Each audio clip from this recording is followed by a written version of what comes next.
Magandang buhay mga ka-Shirins! For today's recipe ay gumawa ako ng bibingkang malagkit or bibingkang latik ang tawag nila. Pero sa akin parang mas tugma ang kalamay with caramel on top.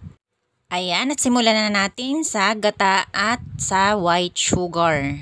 Iinitin lang yan, tutunawin ang white sugar.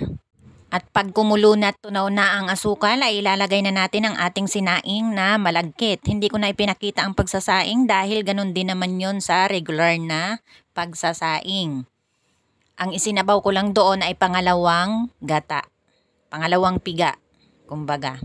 Ayan, at ilalagay na natin ang ating sinaing na malagkit na bigas. Ayan, ganun din naman sa proseso ng malagkit. Hindi siya talaga yung bibingka. Kaya ayokong tawagin na bibingka. Charot. Ayan, kalamay. Kalamay ang gusto kong itawag sa kanya kasi process siya ng kalamay. Ganyan ang paggagawa or biko sa aming mga waray. Ayan, at sa reels naman po ay dahil i-trailer ko to sa reels, pindutin nyo na lang po yung video. Watch video nasa baba. Doon ko po ilalagay yung full recipe or ingredient and procedure nasa long video. Nasa description box po. Doon ko ilalagay. So at ayan na.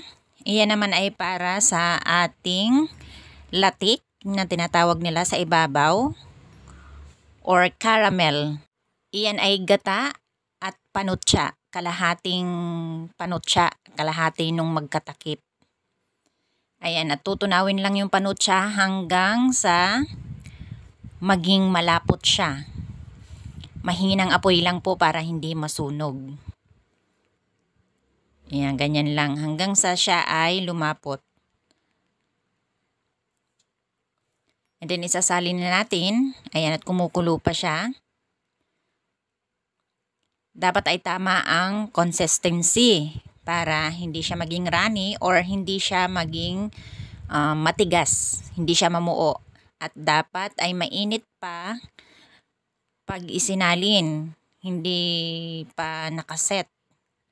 Kasi once na lumamig na siya ay magsiset na siya. Ayan, katulad niyan ay nabawasan na kasi pinang-almusal namin. Bago ko makuha na ng video ay nabawasan na. Mabentang pang negosyo o panghandaman sa inyong mga event. Kung anumang event meron kayo.